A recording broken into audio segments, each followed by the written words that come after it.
Benar atau salah penulis biografi itu, saya kok merasa-rasa bahwa tidak mungkin banyak buku-buku yang menceritakan pengalaman komunikasi antara orang hidup dan sudah wafat. Yang menceritakan ini bukan orang sembarangan, bukan pembohong, adalah ulama besar. Imam Syafi'i, ya, banyak sekali yang sering ketemu dengan Rasulullah. Di sini juga banyak yang sering ketemu Rasulullah. Di sini juga banyak yang sering ketemu Rasulullah. Pernah dipangku, pernah dipeluk Rasulullah. Pernah dipangku, pernah dipeluk Rasulullah. Diajari oleh Rasulullah Sallallahu Alaihi Wasallam. Yang mempercayai cerita-cerita khurafat itu yang menyimpang dari Al-Quran dan Al-Hadis. Kemarin sekelas Menteri Agama pun juga menyampaikan cerita khurafat. Katanya banyak sekali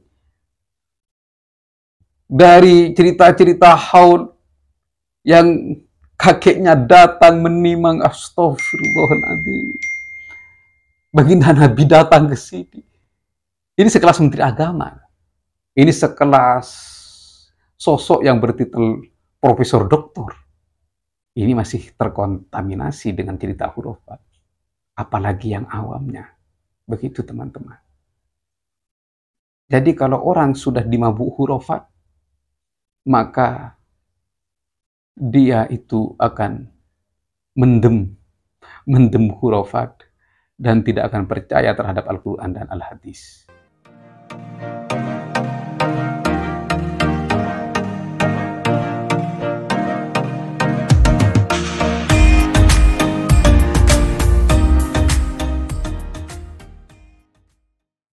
Sahabat Charlie dimanapun berada, bayangkan seorang menteri agama yang bergelar profesor, doktor, yang memegang sebuah jabatan tinggi di negara kita, di Kementerian Agama, ternyata masih terkontaminasi dengan mitos-mitos ataupun cerita khurafatnya Ba'alawi dan berlebihan dalam mentafsirkan sesuatu. Ya, sungguh ironis teman-teman ya, sekelas Menteri Agama masih mengulang-ulang cerita mistis yang jelas-jelas tidak bersandar pada Al-Quran dan Hadis. Pertanyaannya, jika seorang profesor, doktor, pejabat ya, setingkat menteri saja bisa hanyut di dalam mitos khurafat cerita leluhur Ba'alawi yang memang ada di dalam kitab-kitab Ba'alawi. Nah, bagaimana dengan masyarakat ataupun orang awam yang tak punya namanya filter ilmiah? Padahal Rasulullah SAW sendiri bersabda dalam Sunan Abu Dawud, tidak ada seorang pun yang mengucapkan salam kepadaku kecuali Allah mengembalikan ruhku kepadaku sehingga aku bisa menjawab salam itu. Ini hadis sahih. Artinya Nabi Muhammad SAW mendengar salam umat dari alam barzakh bukan hadir secara fisik di majlis-majlis, terutama majlis-majlis haul daripada habaib. Dan dalam pernyataan Menteri Agama disampaikan seolah-olah yang hadir di acara haul ini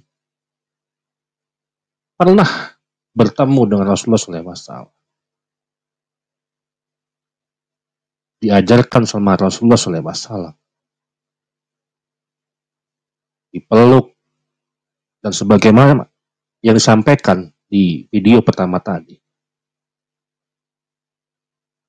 Kita saja jarak dengan Rasulullah SAW 1500 tahun. Bagaimana bisa kita yang hidup sekarang bisa bertemu dengan Rasulullah SAW? Walaupun secara spiritual. Dan dalam hadis Sahih Bukhari, Nabi memperingatkan, janganlah kalian berlebih-lebihan memujiku, sebagaimana kaum Nasrani memuji Isa putra Maryam. Aku hanyalah seorang hamba. Maka katakanlah, hamba Allah dan Rasulnya. Maka klaim bahwa Nabi hadir di haul untuk menimang atau berjalan di tengah-tengah majelis jelas bentuk atau sebuah gulu ataupun berlebihan yang dilarang. Keyakinan semacam ini bukan hanya khurafat, tetapi membuka pintu kultus. Bahkan menyeret umat ke keyakinan yang mendekati dengan syirik. Seolah-olah Nabi punya sifat ubudiyah Allah. Hadir di mana-mana, mengetahui yang gaib. Apakah kita rela umat Islam di negeri ini ditarik masuk ke jurang kesyirikan? Hanya demi kisah-kisah leluhur yang dipoles penuh dengan glorifikasi yang mengaku-ngaku sebagai zuriyah Nabi. Dan apakah kita akan diam ketika khurafat disulap jadi karomah, lalu dijual sebagai kebenaran mutlak?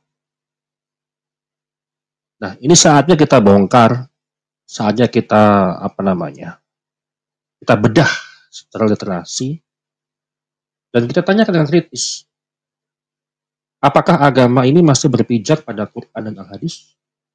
Atau sudah dipenuhi mitos-mitos Ba'alwi yang mengakar rumput, yang membutakan akal sehat umat, yang membutakan mata hati pengikutnya, terutama mukhibin. Dan sekarang Menteri Agama pun juga secara pribadi itulah mukhibinnya Ba'alawi. Bagaimana Menteri Agama ini akan menjadi sebuah panutan seluruh warga Indonesia, terutama umat Islam, mempercayai khurafat-khurafat Ba'alawi tanpa membuka sebuah literasi. Dan uniknya dan ironisnya, beliau bergelar profesor doktor. Dan bagaimana tanggapan daripada K.H. Ja'far Shiddiq Batu Ampar mengenai fenomena Menteri Agama yang masih mempercayai khurafat-khurafat ataupun mitos-mitos Ba'alawi? Mari kita simak videonya.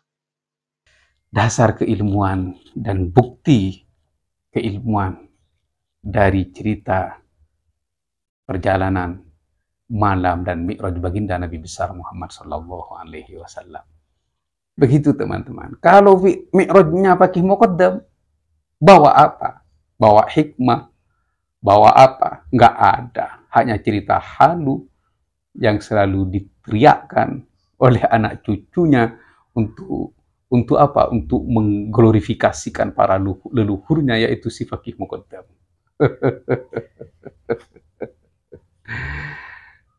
Jika muhibbin, kaum muhibbin itu percaya berbahaya terhadap akidah mereka.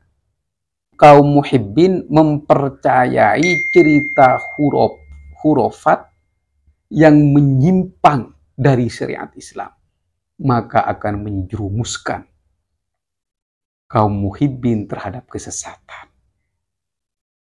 Ini berbahaya sekali teman-teman.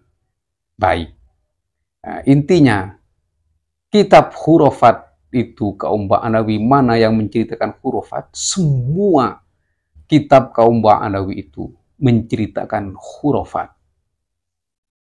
Bisa memadamkan api neraka, menerima wahyu dari Allah Subhanahu wa Ta'ala, kemudian diangkat menjadi sekutu Allah dalam kerajaan Allah. Ceritanya menyimpang, i'tiqadnya menyimpang, hurufatnya apalagi. Begitu teman-teman.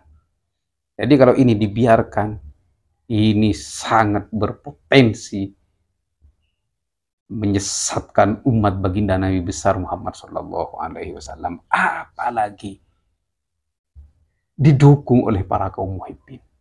Jadi secara tidak langsung atau secara langsung, kaum muhibbin mendukung dan membantu menyebarnya cerita-cerita khurafat yang sangat berpotensi penyesatan massal terhadap umat baginda Nabi besar Muhammad Sallallahu Alaihi Wasallam.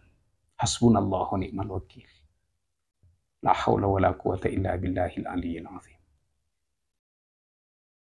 Bagaimana ketika para tokoh intelektualnya dan para ulamanya sudah terkontaminasi oleh cerita-cerita hurufat, yang mempercayai cerita-cerita hurufat itu yang menyimpang dari Al-Quran dan Al-Hadis. Kemarin sekelas Menteri Agama pun juga menyampaikan cerita hurufat. Katanya banyak sekali dari cerita-cerita haul yang kakeknya datang menimang. Astagfirullahaladzim. Baginda Nabi datang ke sini. Ini sekelas Menteri Agama. Ini sekelas sosok yang bertitel Profesor Doktor. Ini masih terkontaminasi dengan cerita hurufat. Apalagi yang awamnya. Begitu teman-teman. Jadi kalau orang sudah dimabuk hurufat, maka dia itu akan mendem hurufat dan tidak akan percaya terhadap Al-Quran dan Al-Hadis. Oleh karena itu kami, dengan sahabat-sahabat kami dan saudara-saudara kami, para pejuang kebenaran di dalam membela akidah Ahlussunnah wal Jamaah, sunnah baginda Nabi besar Muhammad SAW, firman Allah yaitu Al-Quran, kami akan terus berjuang untuk menyampaikan kebenaran-kebenaran dari Al-Quran dan Al-Hadis dan dari pernyataan-pernyataan ulama mu'tabarah. Di sini semua sudah kami jawab satu persatu.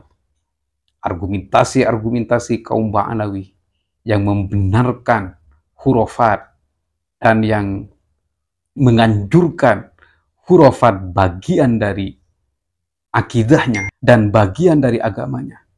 Kami jawab satu persatu dengan dalil dari Al-Quran dan Al-Hadis dan dalil-dalil dari para imam-imam Ahlus Sunnah wal Jamaah, baik dari imam fikih maupun imam as-sufi. Kami jawab satu persatu agar umat ini terselamatkan dari cerita-cerita khurafat yang sudah dianggap benar dan dianggap kebenaran oleh sebagian umat Islam di bumi Nusantara ini. Baik teman-teman, sektor yang pertama itu. Terus sektor yang kedua ialah karomah. Ini sektor yang kedua yang dimanfaatkan oleh pelaku-pelaku khurafat, baik di umat sebelumnya maupun umat sekarang yang sudah mengadopsi khurafat itu sebagai bagian dari akidah mereka. Jadi khurafat itu akan dikemas dengan karomah. Seperti yang kami sampaikan tadi, kami sudah menulis definisi-definisi khurafat dan karomah itu, bahkan mukjizat dan maunah, agar pembacanya itu bisa membedakan mana yang khurafat dan mana yang karomah. Mereka kaum Ba'alawi di dalam membantah dan melindungi khurafatnya itu, yang menuduh kami ini tidak percaya karomah. Kami percaya karomah dan sangat percaya terhadap karomah. Akan tetapi yang tidak kami percayai dan yang juga kami tolak ialah khurafat, hikayat dan cerita yang tidak berdasar. Ini yang kami bantah. Adapun karomah, kami percaya dengan karomah dan kami menjunjung tinggi karomah yang sudah dijelaskan di dalam Al-Quran. Seperti karomah terhadap Siti Maryam. Anna laki hadha qalat huwa min indillah. Itu karomah. Dan banyak cerita-cerita karomah yang lain yang diceritakan di dalam Al-Quran. Kami percaya itu. Tapi kami menolak cerita-cerita khurafat yang sudah diharamkan oleh syariat Islam, yang sekarang dijadikan alat oleh kaum Ba'alawi dan hujjah untuk mengglorifikasikan para leluhurnya dan untuk mengkultuskan kalamnya dan memuluskan klaim-klaim afdoliyah bagi kerannya sendiri yang dibandingkan dengan manusia yang lain. Begitu teman-teman. Baik, biar tidak terlalu panjang, semoga bermanfaat. Bahwa klaim-klaim hurufat itu ada di semua kitab kaum Ba'alawi. Tapi di situ kitab kaum Ba'alawi terbagi menjadi dua. Ada yang ekstrim, ada yang tidak ekstrim. Yang ekstrim itu full cerita hurufat di dalamnya. Yang tidak ekstrim itu hanya sebagian saja ada. Seperti Buya Al-Mustarsyidin, terus tulisan-tulisan kaum Ba'alawi yang sekarang itu yang masih ada, yang masih hidup, itu pasti ada terselip cerita-cerita hurufat dan mufadolah itu ada, dan asobiyah itu juga ada di kitab-kitab mereka. Begitu teman-teman. Jelas, nggih?